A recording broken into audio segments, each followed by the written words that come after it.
Hace 5 años la enterraron. Él se quedó de pie bajo la lluvia helada, viendo cómo la tierra mojada caía sobre el ataúd de caoba. Le dijeron que había sido la fiebre del sudor. Le mintieron. Ahora el duque de Cudon está de pie en su propio salón, con la mirada clavada en las manos llagadas de una fregona que limpia su chimenea. La fregona que acaba de levantar la vista. La fregona con esos mismos ojos grises que lo han perseguido en sueños durante media década. Ella no es un fantasma. Es su prometida muerta. El reloj del gran vestíbulo de la casa Cudon dio las 3. Alaric Beston, 9º duque de Cudon, estaba de pie en la puerta de su despacho privado. No debería estar despierto a esa hora. Era un hombre de poder inmenso, de fortuna vasta y de un cansancio terrible que lo carcomía por dentro. Los debates en el Parlamento se habían alargado hasta bien entrada la noche, entre hombres engreídos discutiendo aranceles de grano mientras los pobres se morían de hambre en las calles de St. Giles. Alaric lo había soportado todo con el desapego frío y cínico que se había convertido en su armadura desde que heredó el título. Se quitó la levita de terciopelo y la dejó caer sobre la alfombra persa. A esa hora la casa debería estar vacía de servidumbre. Las chimeneas ya deberían estar apagadas. Pero al entrar en la penumbra vasta de la biblioteca, el olor ácido y punzante del jabón de lejía cortó los aromas familiares del cuero de los libros y del whisky viejo. Había alguien junto a la chimenea. Alaric se detuvo. Una figura solitaria estaba arrodillada sobre la piedra del hogar, tragada por las sombras. Era una criada. Vestía la lana gris, tosca y humilde del rango más bajo del servicio doméstico, una fregona. Estaba restregando los ladrillos manchados de hollín con un cepillo de alambre, con movimientos rítmicos, duros, sin la más mínima gracia. El fuego ya está apagado, dijo Alaric. Su voz salió como un susurro grave y ronco, seco por los cigarros y el silencio. Déjalo para mañana. La criada se sobresaltó. El cepillo de alambre golpeó la piedra al caer. Pero ella no se dio la vuelta. En cambio, se encogió sobre sí misma, hundiendo la barbilla en el pecho, los hombros pegados a las orejas. Era la postura de un perro apaleado. Disculpe, excelencia, susurró. Su voz sonaba apagada, espesa por el polvo frío y el miedo. La señora Higgins, el ama de llaves, dice que la chimenea debe quedar impecable antes del amanecer. Hoy iba retrasada. Alaric frunció el ceño. Se sirvió una medida generosa de licor ámbar en un vaso de cristal. No le importaba en absoluto la señora Higgins ni la limpieza de los ladrillos. Solo quería beber hasta que el fantasma de su pasado dejara de caminar por los pasillos de su mente. Vete a la cama, ordenó Alaric, acercándose a las brasas moribundas para sentir el poco calor que quedaba. La criada se puso de pie de un salto, manteniendo la cabeza gacha, apretando el trapo sucio contra el pecho. Se movió para rodearlo, pegada al borde del pesado escritorio de caoba. Al pasar junto a él, la débil luz de la luna que se colaba por los altos ventanales la iluminó por un instante. Tropezó con el borde de la alfombra persa. Fue un traspié pequeño, un momento de torpeza y agotamiento, pero al extender la mano para sujetarse del escritorio, su rostro giró hacia la luz de la luna. Alaric dejó de respirar. El vaso resbaló de sus dedos. Cayó sobre el suelo de madera y estalló en un centenar de fragmentos brillantes. El whisky salpicó sus botas, pero él no lo sintió. No sentía nada. La sangre le rugía en los oídos, ensordeciéndolo al sonido del cristal roto. La criada se quedó paralizada. Miró los cristales rotos y luego lo miró a él, con los ojos muy abiertos por el pánico. Grises. Sus ojos tenían el color de un mar de invierno justo antes de que estalle la tormenta, enmarcados por pestañas manchadas de hollín. Sus pómulos eran afilados, hundidos por el hambre y el trabajo, muy lejos de la juventud suave y sonrosada que él recordaba. Una cicatriz irregular y desvaída le cruzaba la ceja izquierda. Tenía los labios agrietados y partidos. Sus manos, Dios, sus manos estaban rojas, hinchadas, agrietadas, con las uñas rotas hasta la carne. Pero la arquitectura de aquel rostro era inconfundible. El pecho de Alaric se tensó con tanta violencia que creyó que las costillas se le romperían. Dio un paso adelante. El aire de la habitación se sentía denso, irrespirable. Penélope, dijo, con la voz quebrada. El nombre le supo a ceniza en la lengua. Era un nombre que no había pronunciado en voz alta en 5 años. Un nombre enterrado bajo 2 metros de tierra londinense. La criada retrocedió, con la respiración entrecortada. Sí, Excelencia, tartamudeó. Su voz temblaba. Bajó la mirada al suelo, todo su cuerpo vibrando con una energía desesperada. Lamento lo del cristal. Lo limpiaré. Por favor, soy Jane. Jane, de las cocinas. Alaric cruzó la distancia entre ellos en 2 zancadas. No le importó la etiqueta. No le importó ser el duque de Cudo ni que ella estuviera cubierta de hollín. Extendió la mano y le sujetó la barbilla, obligándola a levantar la cabeza. Los dedos le ardían al tocar aquella piel. Ella estaba helada. Se sentía como un manojo de ramitas frágiles bajo sus manos. Mírame, ordenó, con la voz temblando de una intensidad primitiva y aterradora. Ella cerró los ojos con fuerza. Una sola lágrima limpia trazó un camino por el polvo frío de su mejilla. Mírame. Rugió Alaric, y el sonido rasgó el silencio de la enorme casa. Penélope abrió los ojos. La fachada de terror se desmoronó, y en su lugar quedó un agotamiento profundo y hueco. Por una fracción de segundo, la fregona desapareció, y la mujer que él había amado, la mujer con quien había prometido casarse antes de zarpar rumbo al Mediterráneo, lo miró de vuelta. «Hola, Alaric», susurró. El silencio que siguió fue absoluto. Era el silencio de una tumba. Alaric soltó su mano como si la piel de Penélope le hubiera quemado. Retrocedió tambaleándose, sus botas pulidas crujiendo sobre el cristal roto, la mente partida en 2. Fracturada entre la brutal realidad de la biblioteca y la lluvia torrencial de noviembre de 1821. En ese entonces él había sido el capitán Beston, segundo hijo de un duque, rico en sangre pero pobre en monedas, luchando contra los corsarios de la costa de Berbería. Había amado a Penélope Holden. Ella era hija de un varón menor, un hombre que se bebía y apostaba su patrimonio poco a poco. Se habían conocido en secreto. Se habían amado en secreto. Cuando a Alaric le llegaron las órdenes de zarpar, le había entregado un sencillo anillo de oro y le había prometido volver con dinero de premio suficiente para satisfacer a su padre. 6 meses después, una carta llegó a su barco en Malta. Lamentamos informarle que Penélope sucumbió a una tisis repentina y violenta.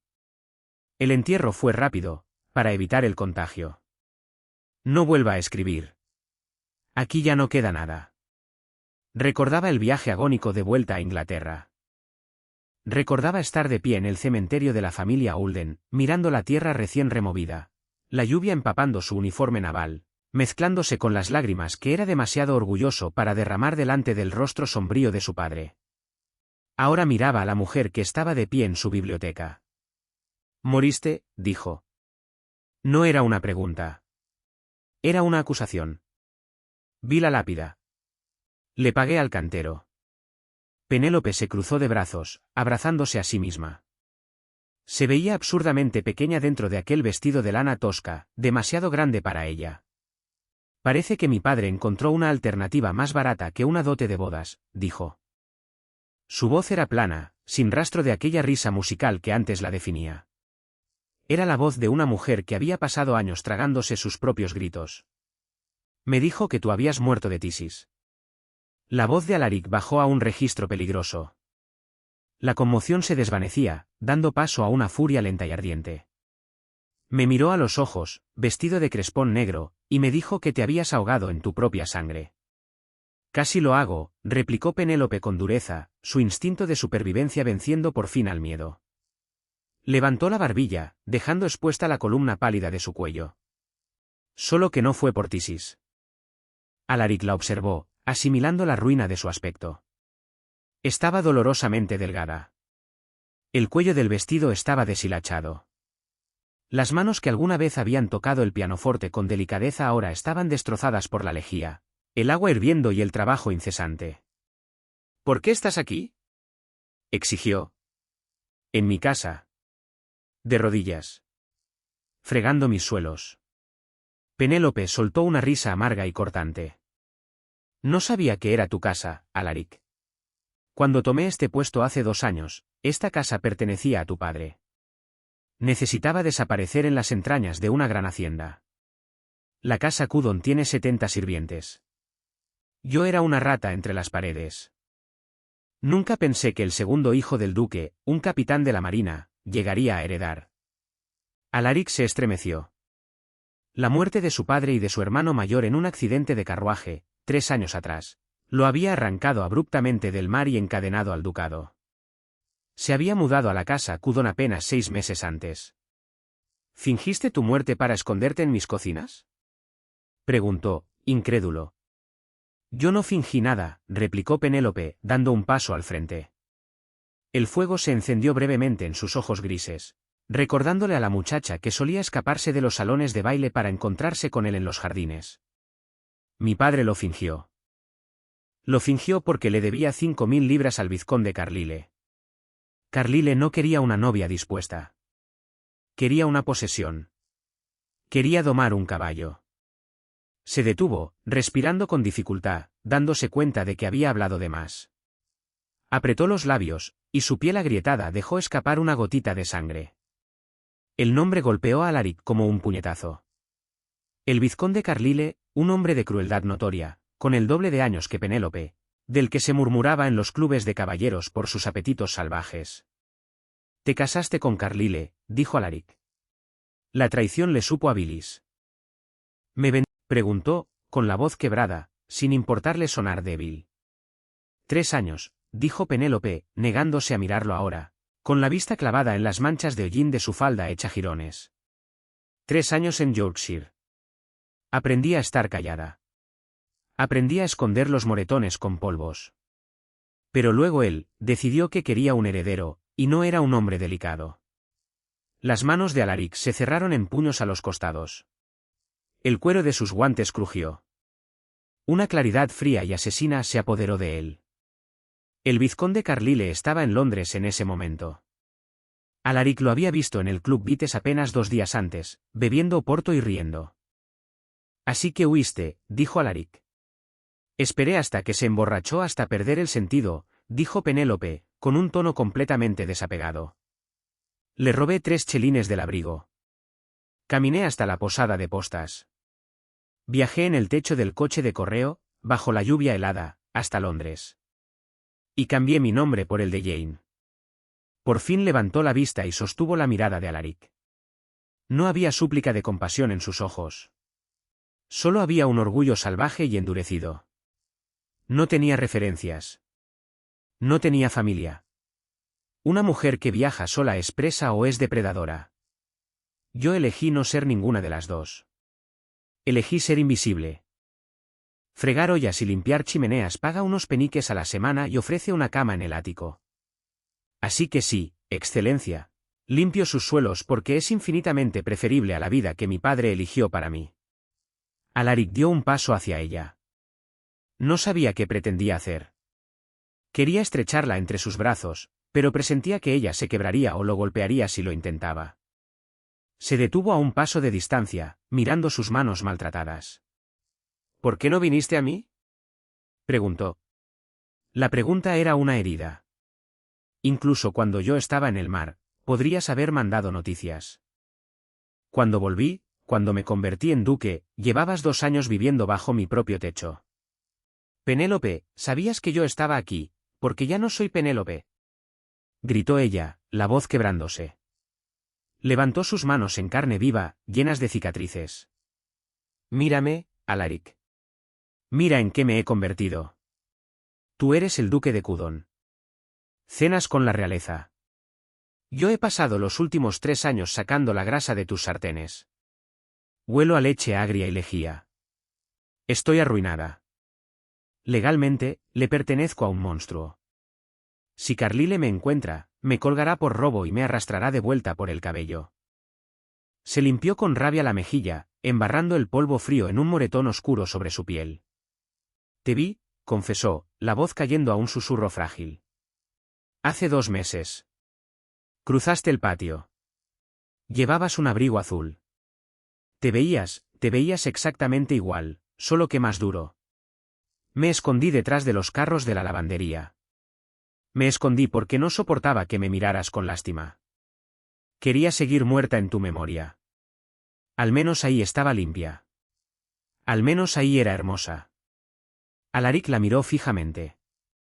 La agonía de aquella confesión le arrancó los últimos restos de su compostura aristocrática. Ya no veía la suciedad. Ya no veía la lana tosca ni las uñas rotas. Veía a la mujer que había soportado un infierno inimaginable solo para sobrevivir. Lentamente, se dejó caer de rodillas, sin importarle los filos afilados del cristal que se le clavaban en los pantalones. Era un duque, uno de los hombres más poderosos de Inglaterra. Arrodillado en la ceniza y el whisky derramado, a los pies de una fregona, extendió la mano y, con una lentitud agónica y delicada, tomó sus manos maltratadas entre las suyas. Penélope se estremeció, intentando apartarse, pero él la sostuvo con firmeza, pasando los pulgares suavemente sobre sus nudillos hinchados. No estás arruinada, dijo Alaric, mirando hacia arriba, hacia sus ojos aterrados y exhaustos. Su voz ya no era dura. Era un juramento pronunciado con la certeza absoluta de un hombre que por fin había encontrado su norte verdadero. No eres invisible, y no vas a volver a las cocinas. Alaric no soltó su mano.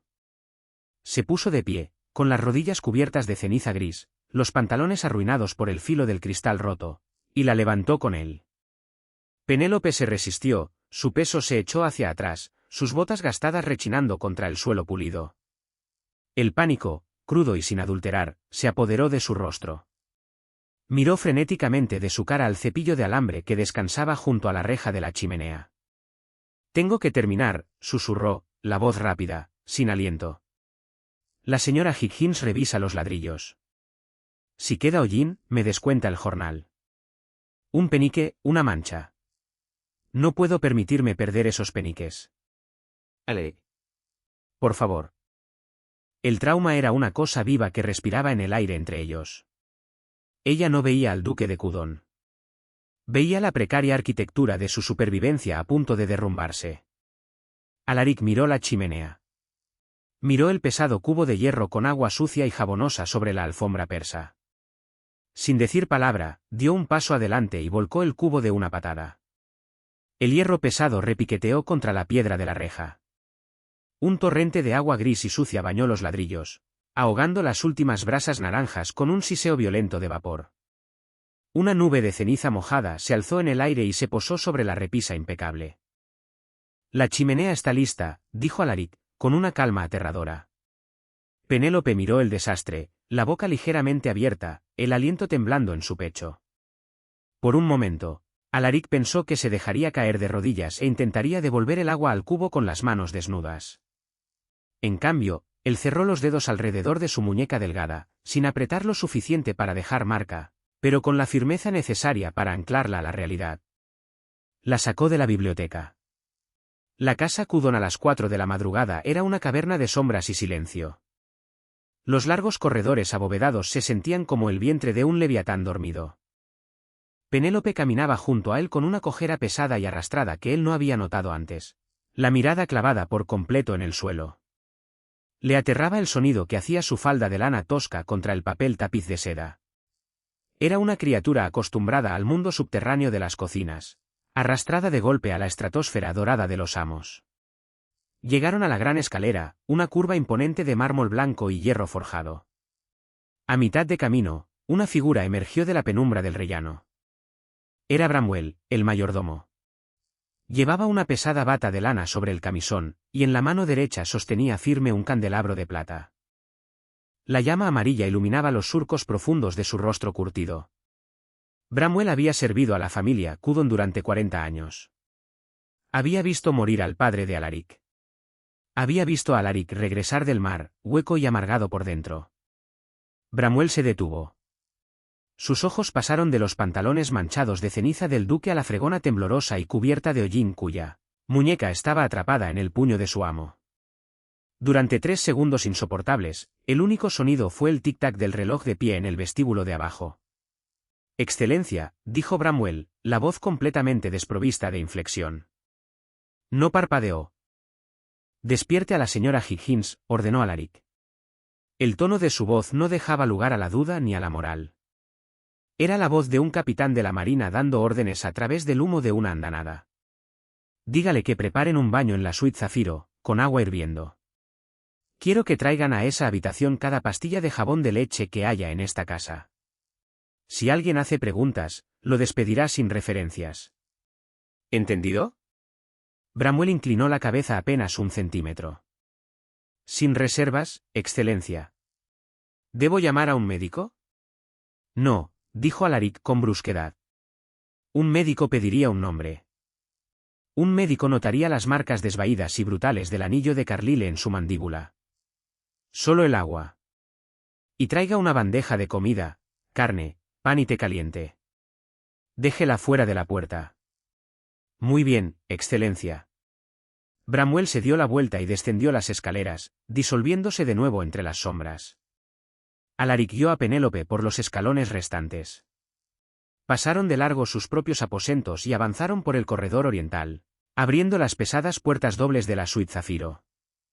Era una habitación reservada para la realeza en sus visitas. Las paredes estaban cubiertas de seda azul. Una enorme cama con dosel dominaba el espacio, pesada de cortinajes de terciopelo. Penélope se quedó de pie en el centro de la habitación, dejando caer un goteo lento y constante de polvo frío y agua sucia sobre la alfombra de Aubusson, de un valor incalculable. Miró la cama, luego sus propias manos sucias, y se encogió sobre sí misma. Estoy arruinando la alfombra, susurró, la voz quebrándose. Quemaré la casa entera si eso te da tranquilidad, respondió Alaric. La puerta se abrió detrás de ellos. 3 criadas entraron apresuradas cargando pesadas jarras de cobre con agua humeante. Eran muchachas jóvenes de los pisos superiores.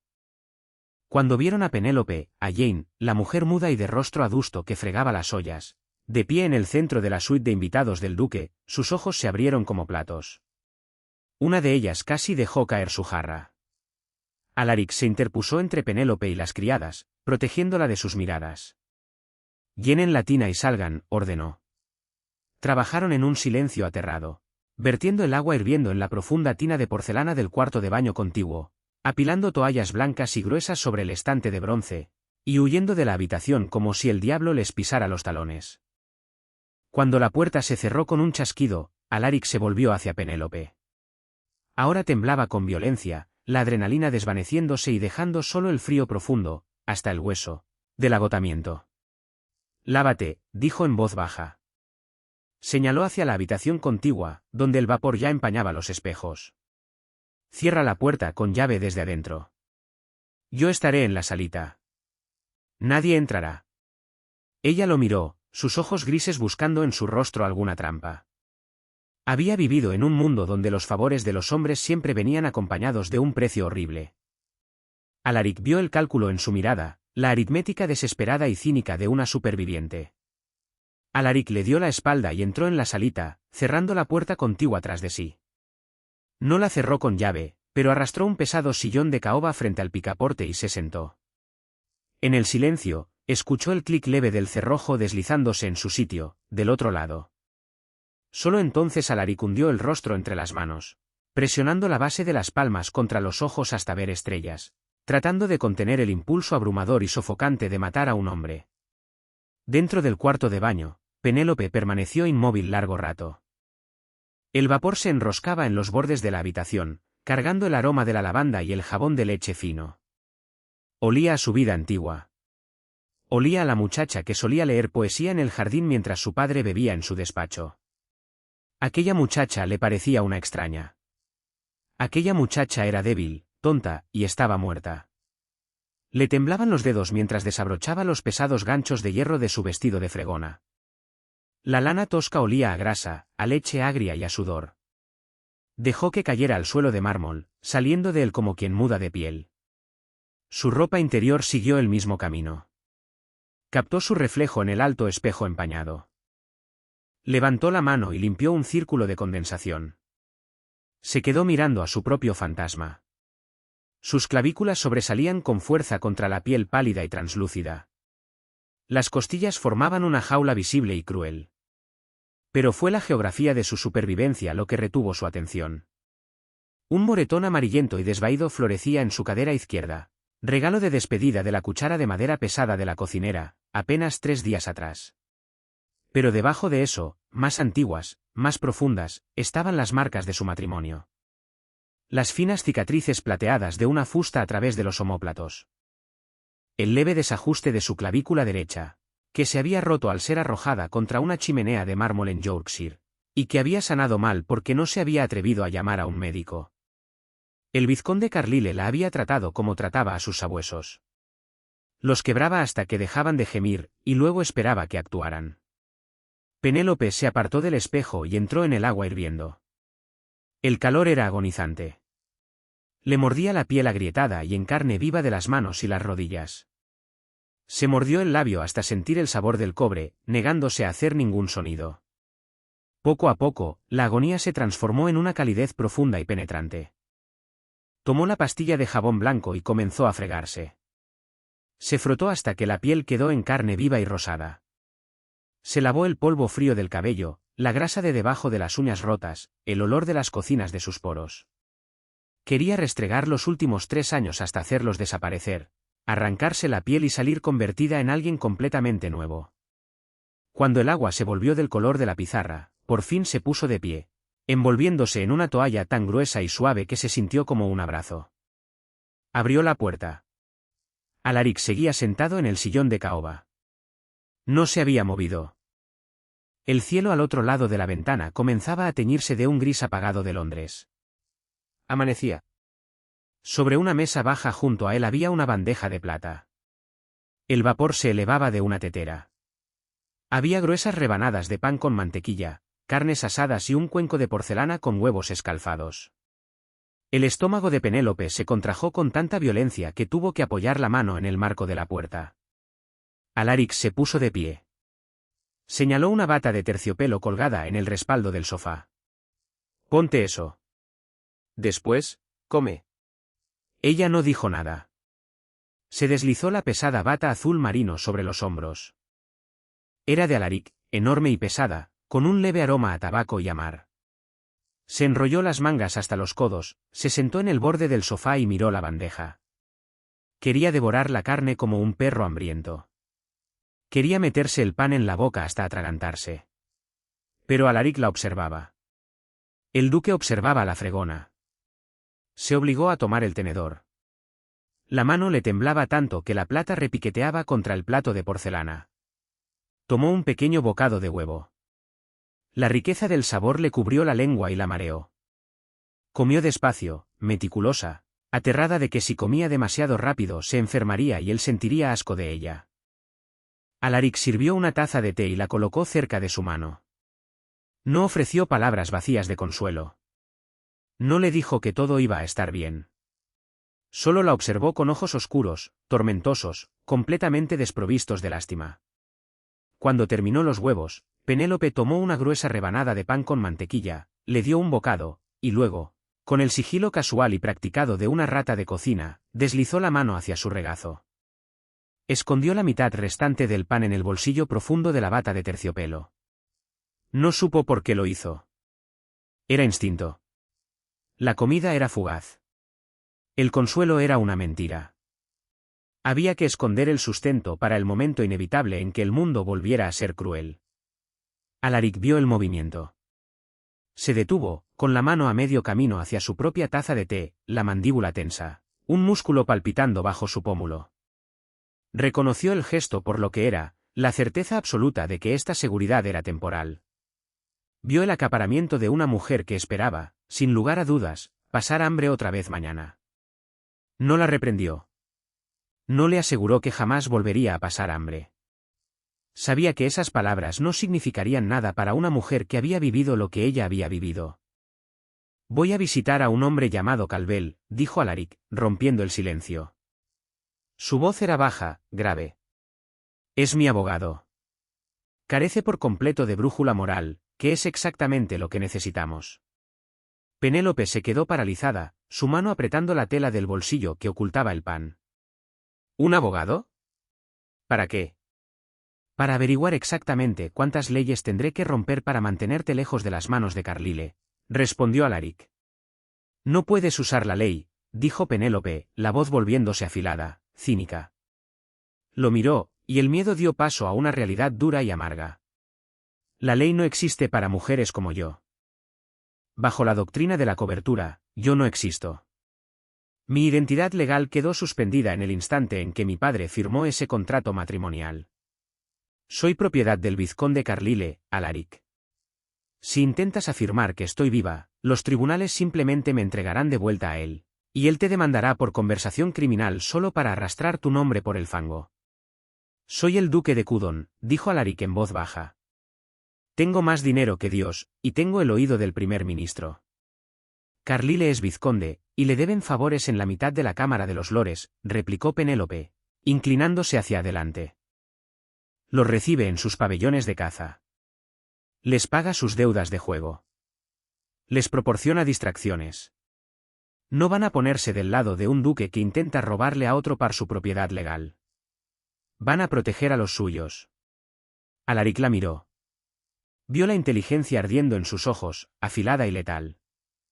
La muchacha frágil y aterrada de las cocinas iba retrocediendo, dando paso a la mujer que había sobrevivido a la casa del propio diablo. Entonces no usaremos los tribunales, dijo Alaric. Se inclinó hacia adelante, apoyando los codos en las rodillas, llevando su rostro al nivel del de ella.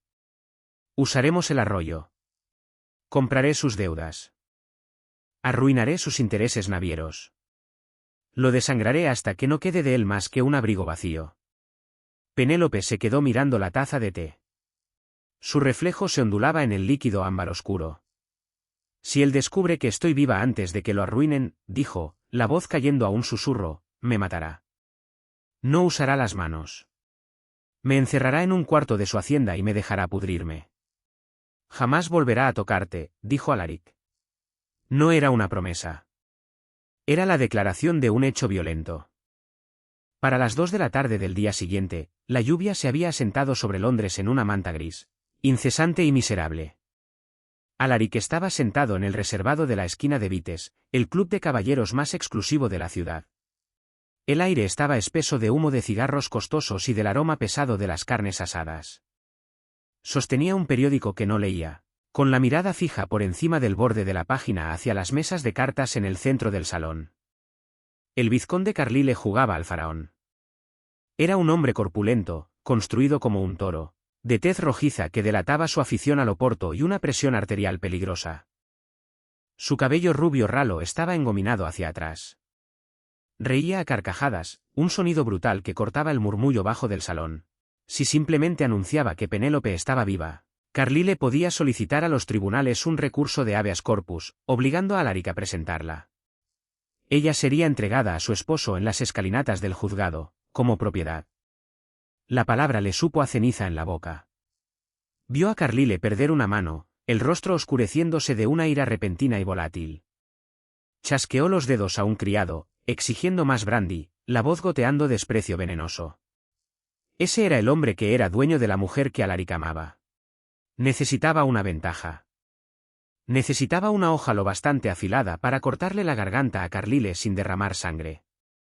Cuando Alaric regresó a la casa Cudon, pasó de largo su despacho y fue directo a la suite Zafiro. Llamó una vez, suavemente, antes de entrar. Penélope estaba de pie junto a la ventana, viendo la lluvia golpear el cristal. Se había quitado la bata de terciopelo. En su lugar llevaba un sencillo vestido de día de lana verde oscuro. Era un vestido que había pertenecido a la hermana menor de Alaric, alterado a toda prisa por una costurera de confianza mientras Penélope dormía. El vestido era sencillo, sin encajes ni adornos, pero le sentaba bien. Se giró cuando él entró. El verde de la tela resaltaba el gris intenso y tormentoso de sus ojos. Su cabello, ya libre de grasa, estaba recogido en una simple cinta. Seguía viéndose dolorosamente delgada, las cuencas de sus mejillas todavía prominentes. Pero ya no parecía una fregona. Parecía una mujer preparándose para la guerra. ¿Lo viste?, preguntó. No había temblor en su voz. Lo vi, dijo Alaric, cerrando la puerta detrás de sí. Estaba perdiendo al faraón. Se veía como un hombre que debe dinero. Siempre debe dinero, dijo Penélope, alejándose de la ventana y sentándose en la silla de respaldo alto junto a la chimenea apagada. Cruzó las manos sobre el regazo. Su piel agrietada estaba cubierta de un ungüento herbal que él le había dejado. Pero las deudas de juego no lo arruinarán. Tiene haciendas en Yorkshire y una casa en Mather. Puede hipotecarlas. Alaric sirvió 2 copas de jerez de una licorera de cristal, entregándole una antes de sentarse frente a ella. Calvel está investigando sus inversiones navieras. Si logramos ahogar su crédito, eso llevará demasiado tiempo, interrumpió Penélope. No tocó el jerez. Miró directamente a Alaric, con una intensidad completamente despojada de la deferencia que había mostrado la noche anterior. Si empiezas a comprar sus deudas, se dará cuenta. Es brutal, Alaric, pero no es estúpido. Rastreará el dinero hasta el duque de Cudon. Y entonces empezará a preguntarse por qué un duque que nunca le había dirigido la palabra intenta de pronto arruinarlo. Alaric se detuvo, la copa a medio camino de sus labios. Ella tenía razón. Lo había cegado la ira, pensando como un capitán de la marina planeando un asalto frontal. ¿Entonces, cómo lo quebramos?, preguntó. Penélope guardó silencio un largo momento. Bajó la vista hacia sus manos, los pulgares frotando distraídamente sus nudillos hinchados. Cuando estaba en Yorkshire, empezó, la voz cayendo, adquiriendo un tono clínico y distante. No se me permitía salir de la casa. Rara vez se me permitía salir de mis propias habitaciones, salvo cuando él me necesitaba para atender invitados a cenar. Pero en las noches que él bebía hasta desmayarse en su estudio, yo solía escabullirme. Ordenaba su escritorio. Alaric frunció el ceño. ¿Ordenabas su escritorio? Me daba una razón para estar fuera de mi cuarto, explicó ella, un destello de ironía oscura en los ojos. Si él despertaba, yo era solo una esposa hermosa ordenando sus asuntos. Pero mientras limpiaba, leía. Se inclinó hacia adelante, apoyando los codos en las rodillas, acercando su rostro al de él. El aroma a jabón de lavanda llegó hasta él. Carlyle es vizconde, pero también es codicioso, dijo. Consiguió, hace 3 años, un contrato para suministrar madera a los astilleros de la Marina Real en Portsmouth.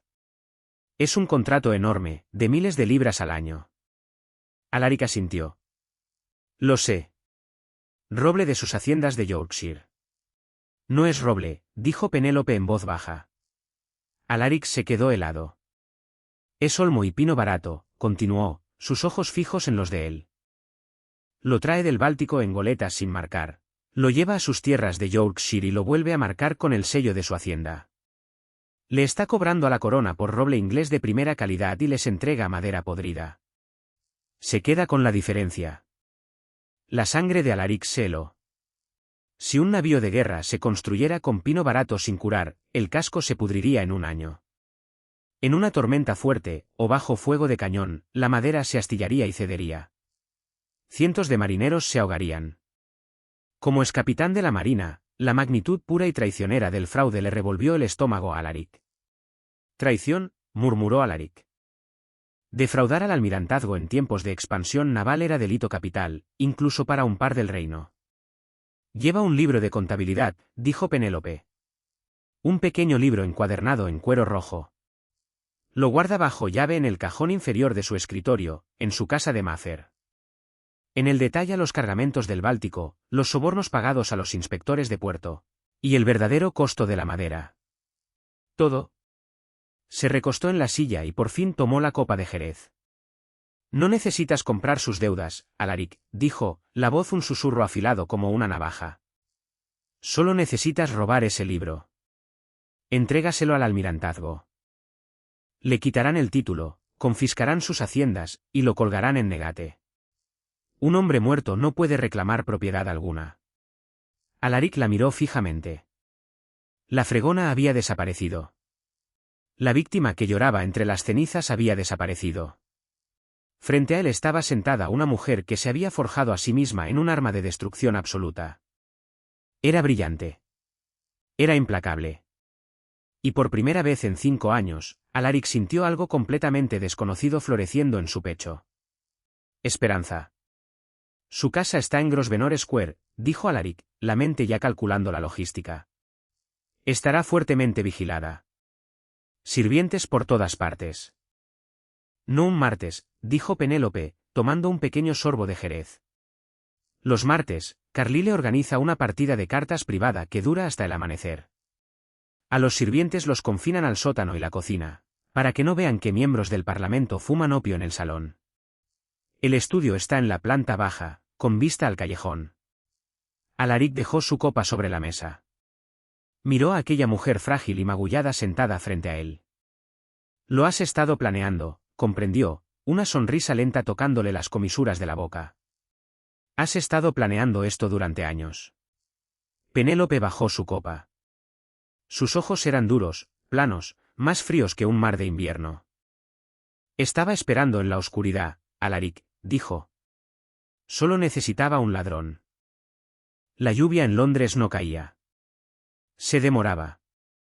Colgaba en el aire como un aliento húmedo y helado, cubriendo los adoquines con una capa traicionera de grasa negra. Alaric estaba de pie en la boca de un callejón estrecho que desembocaba en Grosvenor Square. No parecía el duque de Cudon. Vestía el tosco abrigo de lona manchado de aceite de un estibador del puerto, una gorra de lana calada hasta las cejas, y botas que habían conocido el interior de un astillero. En el bolsillo derecho llevaba una pesada palanca de hierro. En el izquierdo, una pistola de chispa cargada. Esperó. Las sombras se pegaban a él. Al otro lado de la calle, la imponente fachada de la casa del vizconde Carlyle se alzaba contra el cielo nocturno. Las ventanas del piso superior ardían con luz amarilla. Los débiles compases de un pianoforte y las risotadas broncas de hombres bien entrados en sus copas se filtraban hasta la calle. Martes por la noche, el opio y el faraón fluían exactamente como Penélope había predicho. A la 1:10, pasó el vigilante nocturno, balanceando su farol, las botas pesadas crujiendo sobre la grava. Alaric contó hasta 60. Entonces se movió. Cruzó la calle resbaladiza en una docena de zancadas rápidas y silenciosas, pegando la espalda contra el ladrillo áspero de la casa. Se abrió paso hasta el callejón lateral. Ahí la oscuridad era total, y olía intensamente a podredumbre húmeda y estiércol de caballo. Encontró la ventana, planta baja, el estudio. Alaric presionó las manos enguantadas contra el cristal. Era grueso, emplomado, y estaba cerrado por dentro. No dudó. Sacó del bolsillo un pequeño tarro de melaza y untó una capa espesa sobre el vidrio, cerca del pestillo de bronce. Presionó un cuadrado de lona pesada contra el jarabe pegajoso, esperando un instante a que se adhiriera. Sacó la pesada palanca de hierro. Con un golpe seco y controlado, golpeó el centro de la lona. El vidrio se rompió. La lona y la melaza atraparon los fragmentos, convirtiendo lo que debía ser un estruendo en un crujido sordo y húmedo. Alaric metió la mano por el agujero irregular, la manga enganchándose en un borde afilado, y hizo girar el pestillo de bronce. El marco se deslizó hacia arriba con un leve gemido de madera contra madera. Se izó sobre el alféizar y cayó en silencio sobre la gruesa alfombra de lana del interior. El estudio olía como el hombre al que pertenecía, una mezcla empalagosa de pomada de Bayram cara, humo de cigarro rancio y brandy derramado. La única luz venía de las brasas moribundas en la chimenea, proyectando sombras largas y distorsionadas sobre los estantes de libros. Alaric se dirigió al escritorio. Era enorme, una mole de caoba oscura que parecía más una fortaleza que un mueble. Se dejó caer sobre una rodilla frente al cajón inferior. Agarró el tirador de bronce y tiró. Cerrado con llave.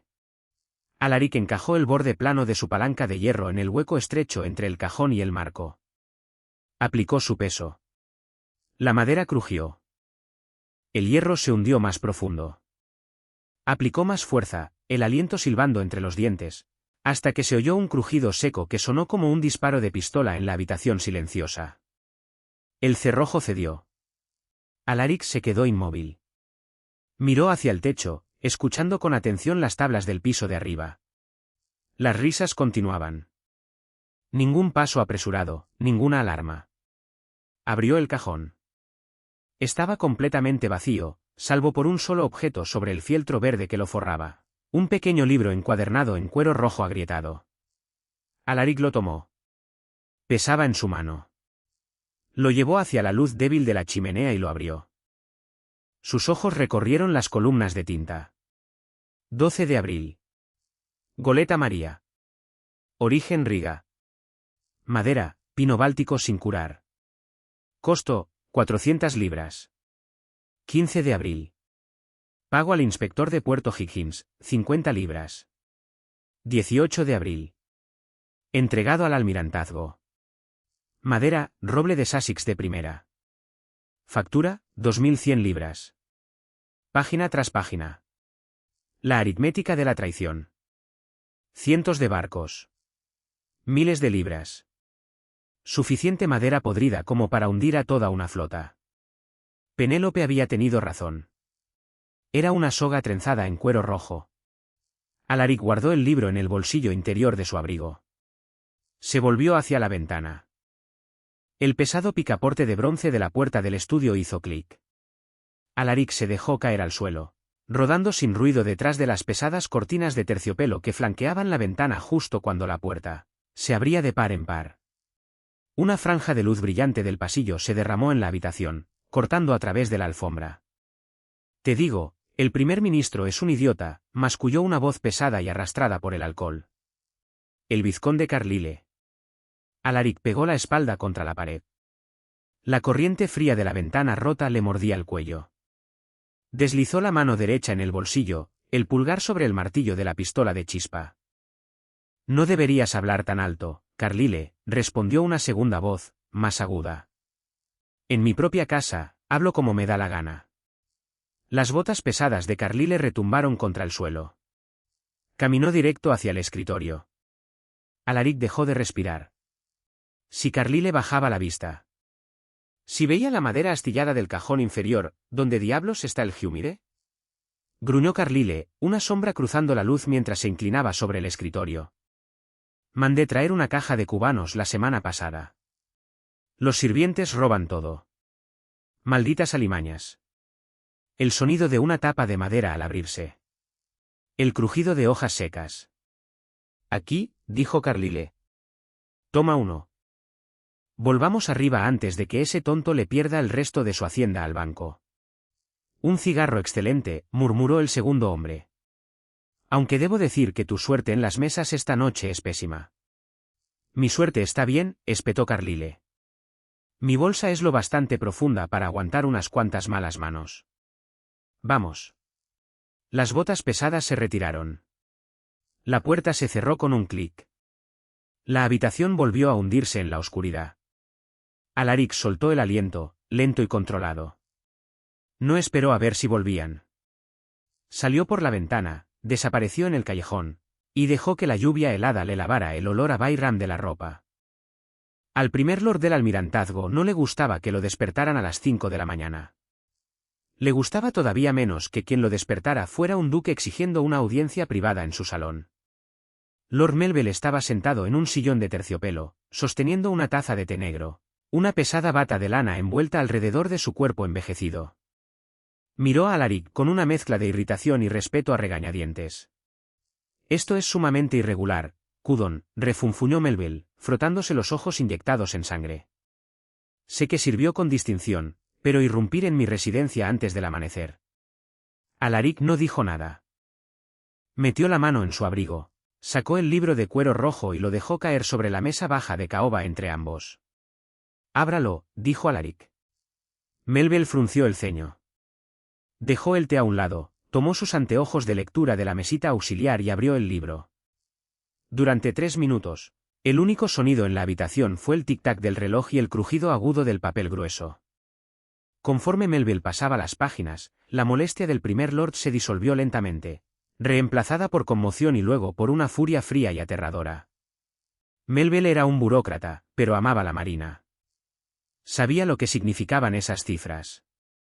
Vio los cascos podridos, los mástiles quebrados, los marineros ahogados. Esta es la letra del vizconde Carlyle, susurró Melville, alzando la vista. Se había puesto completamente pálido. Este es un registro de sus contratos de madera. Compra pino báltico sin curar, soborna a los inspectores de puerto y lo marca como roble inglés, dijo Alaric, la voz plana, despojada de emoción. Lleva 3 años haciéndolo. Cada barco construido en los astilleros de Portsmouth desde 1823 está fundamentalmente comprometido. Melville cerró el libro. Presionó la mano plana contra el cuero rojo, como si intentara contener la traición dentro de sus páginas. ¿Cómo llegó esto a sus manos? preguntó Melville. Me lo hizo llegar una fuente que desea seguir muerta para el mundo, respondió Alaric, sosteniendo la mirada del hombre mayor. El método por el cual se obtuvo es irrelevante. La tinta es real. Sus propios funcionarios pueden verificar los envíos en cuestión de una hora. La pregunta, milord, es ¿qué va a hacer usted al respecto? Melville se puso de pie. El cansancio había desaparecido de su cuerpo. Defraudar a la corona en contratos militares durante un periodo de expansión naval, declaró Melville, la voz resonando con autoridad absoluta, es alta traición. La pena es la muerte. Su título le será arrebatado. Sus tierras serán confiscadas por la corona. Entonces le sugiero que envíe al magistrado y a los guardias a Grosvenor Square de inmediato, dijo Alaric, abotonándose el abrigo. Organiza una partida de cartas los martes. Probablemente esté dormido en su sillón. Para el mediodía, el arresto era lo único de lo que se hablaba en todo Londres. No fue un asunto discreto. Melville no había enviado al vigilante local. Había enviado un destacamento de la Infantería de Marina Real. Derribaron las puertas principales de la casa de Maffer a plena luz del día. Carlyle fue arrastrado afuera en mangas de camisa, gritando obscenidades, las muñecas encadenadas en pesado hierro. Los aristócratas que habían estado fumando su opio y bebiendo su brandy se dispersaron como ratas huyendo de un barco que se hunde, aterrados de verse implicados en la traición. Alaric estaba de pie en la esquina de la plaza, observando desde la sombra del toldo de una sombrerería. Vio a los marines empujar al vizconde dentro de un carruaje enrejado. Vio la pesada puerta de hierro cerrarse de golpe. Vio el carruaje traquetear sobre los adoquines, rumbo al este, hacia los muros grises y sombríos de la prisión de Negate. Estaba hecho. La trampa se había cerrado. Carlyle era un hombre muerto que aún caminaba. Jamás vería una sala de tribunal. Sería juzgado por un tribunal militar, y colgaría. La doctrina de la cobertura, aquella cadena legal que ataba a Penélope a su verdugo, se disolvió en el instante en que la corona confiscó los bienes de Carlyle. Un traidor no tenía propiedades. Un traidor no tenía esposa. Alaric se dio la vuelta y se alejó caminando. La lluvia por fin había cesado. Pasaron 4 semanas. La casa Cudon se adaptó lentamente a un nuevo ritmo. Los rumores entre el personal habían sido feroces al principio. La elevación repentina de la fregona muda y aterradora a la suite privada de invitados del duque era material, para folletines baratos. Pero Bramwell gobernaba la casa con puño de hierro, y la señora Higgins, aterrada por la ira del duque, se aseguró de que cualquier criada o lacayo sorprendido chismorreando fuera despedido de inmediato. Penélope no salió de la suite Zafiro durante las primeras 2 semanas. La retirada repentina del miedo no es lo mismo que la llegada de la paz. Cuando has pasado años esperando el próximo golpe, la ausencia de violencia se siente como una trampa. Durmió en el suelo las primeras 3 noches, incapaz de tolerar la suavidad del colchón. Acumulaba comida, hizo que Calvel, el abogado, redactara los documentos que confirmaban la disolución total de su matrimonio, bajo el decreto de la corona por la traición de Carlyle. Deslizó el pergamino sellado bajo su puerta, sin decir una palabra. Poco a poco, el hielo comenzó a derretirse. El color volvió a sus mejillas. Las ojeras bajo sus ojos se desvanecieron. Sus manos, tratadas a diario con pomadas espesas, perdieron aquel rojo áspero y furioso. Las heridas físicas sanaron, dejando solo las cicatrices plateadas que la acompañarían para siempre. En la 3ª semana, pidió un piano. Alaric mandó trasladar un Broadwood de cola a la salita de la suite Zafiro. Durante 3 días permaneció intacto. Luego, un martes por la tarde, Alaric estaba en su despacho revisando las cuentas de la hacienda cuando lo oyó, las notas leves y titubeantes de una sonata de Mozart flotando por la enorme casa. Tocaba con torpeza. Sus dedos, rígidos por la falta de práctica, fallaban de vez en cuando una nota. Pero era música. Era un sonido que le pertenecía a Penélope Holden, no al fantasma llamado Jane. Alaric cerró su libro de cuentas, se reclinó en la silla, y escuchó la melodía entrecortada hasta que se puso el sol. En una tarde clara y fresca de finales de noviembre, Alaric entró en la biblioteca y encontró a Penélope esperándolo. Estaba de pie junto a la chimenea, la misma chimenea que un mes atrás había estado fregando de rodillas. Llevaba un vestido de seda azul profundo que Alaric había encargado a una modista de Bond Street. Su cabello oscuro estaba recogido, completamente libre de polvo de carbón. Se veía hermosa, pero más que eso, se veía sólida, real. El fuego arde perfectamente hoy, dijo Penélope, la voz firme. No se volvió de inmediato, observando las llamas anaranjadas lamer los ladrillos limpios. Hice que Bramwell despidiera al desollinador, dijo Alaric, entrando en la habitación. Estaba haciendo mal su trabajo. Penélope se volvió para mirarlo de frente. El gris de sus ojos ya no era tormentoso. Era el color calmo y claro de un cielo de invierno. Colgaron a Carlyle ayer por la mañana, dijo. Era la declaración de un hecho. No había triunfo en su voz, pero tampoco lástima. Lo sé, respondió Alaric. Había asistido a la ejecución. Se había parado entre la multitud frente a Negate y había visto caer la trampilla, decidido a asegurarse por completo de que el monstruo estuviera muerto. Calvel ha finalizado todos los documentos. El matrimonio ha sido eliminado del registro. Legalmente eres viuda, pero en la práctica, jamás exististe en su casa. Penélope asintió lentamente. Se alejó de la chimenea, avanzando hacia el centro de la habitación. Se detuvo a unos pasos de Alaric, mirándolo hacia arriba. Me salvaste la vida, Alaric, dijo en voz baja. Tú salvaste tu propia vida, corrigió Alaric, la voz grave. Sobreviviste a Yorkshire. Sobreviviste a esta casa. Encontraste el libro. Yo solo forcé la cerradura. Penélope soltó una risa pequeña y suave. Fue un sonido que le abrió el pecho a Alaric de par en par. Era la primera vez que la oía reír en 5 años. He estado pensando en qué hacer ahora, dijo ella, la mirada cayendo un instante antes de volver a encontrarse con la de él. No tengo familia. Mi padre se bebió hasta la tumba un año después de venderme. No tengo dote. No tengo reputación. Para el mundo, Penélope Holden sigue enterrada en un cementerio de provincia. Alaric sintió que el pulso se le desaceleraba. Un nudo frío se formó en su estómago. Sabía que este momento llegaría, el instante en que ella comprendiera que era completamente libre. Puedo darte una hacienda tranquila, dijo Alaric, manteniendo la voz cuidadosamente neutra. En Cornualles, quizás, o en Devon. Calvel puede crear una nueva identidad para ti, una herencia de una tía lejana. Tendrás una renta generosa. Nunca te faltará nada. Estarás a salvo. Le ofrecía la puerta. Le ofrecía la libertad total. Aunque eso significara pasar el resto de su vida en aquella casa enorme y vacía, sin ella. Penélope lo miró un largo momento en silencio. Miró las líneas duras de su rostro, el cabello encanecido en las sienes, el agotamiento que jamás terminaba de abandonar sus ojos.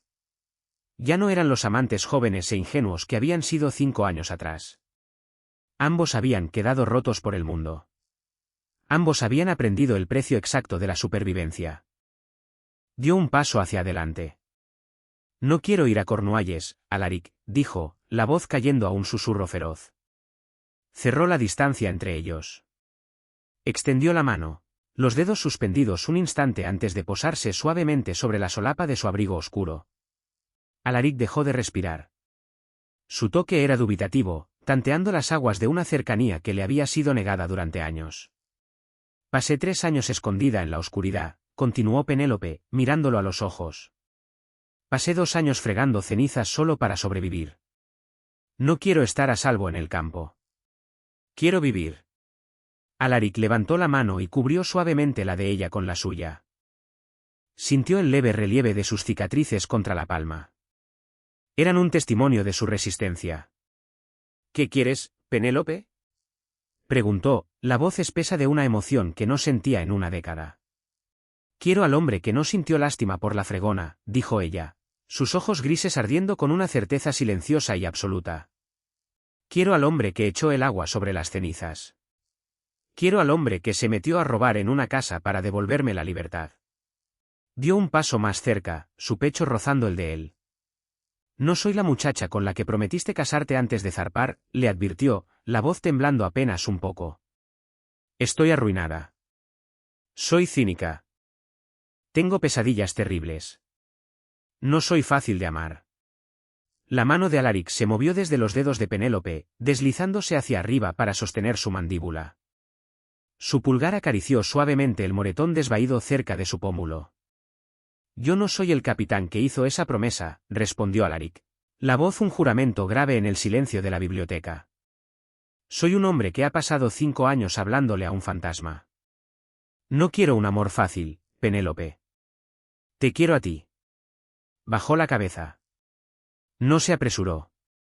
Le dio toda oportunidad de apartarse, cada segundo para cambiar de opinión. Pero ella no lo hizo. Se inclinó hacia él, sus manos deslizándose para aferrar la lana gruesa de su abrigo como si fuera una tabla de salvación. Cuando sus labios se encontraron, no hubo una chispa explosiva. No hubo un romance florido.